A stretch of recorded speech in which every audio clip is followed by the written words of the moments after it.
contrôleur du Princeton nous a dit « Chef, vous n'allez pas le croire ».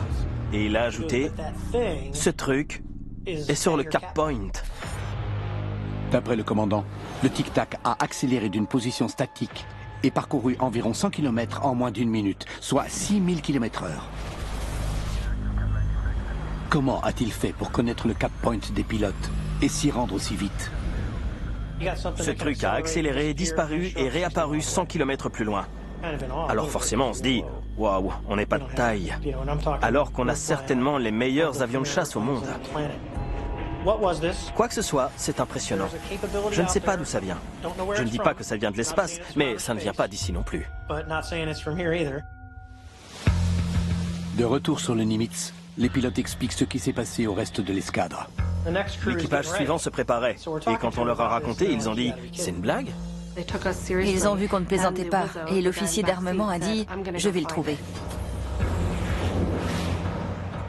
L'appareil qui décolle dispose d'une nacelle de ciblage avec capteur et caméra infrarouge.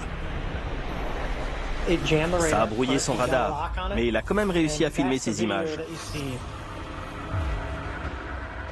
C'est vraiment sidérant.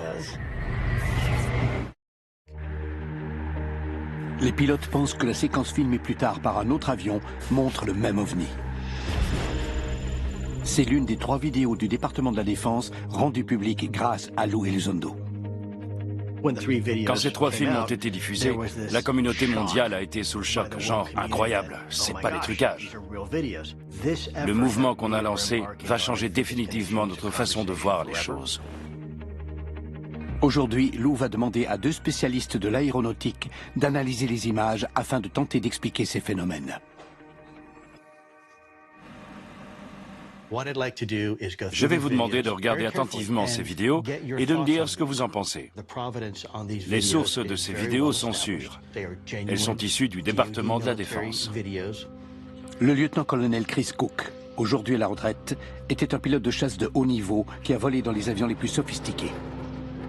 Ross Emmer, pilote d'avion de ligne pendant plus de 40 ans, est aujourd'hui consultant pour le Conseil national de la sécurité des transports. C'est la première fois que les 3 hommes se rencontrent. La première séquence que je vais vous diffuser a été filmée en 2004. Elle montre l'objet en forme de tic-tac repéré par les pilotes et filmé par la caméra infrarouge d'un F-18. Hors contexte, on pourrait se dire que c'est encore une scène d'ovni. Mais pour moi, l'officier a filmé exactement ce qu'on avait vu un peu plus tôt ce jour-là. Malgré une piètre résolution, ces 90 secondes montrent l'objet volant lentement avant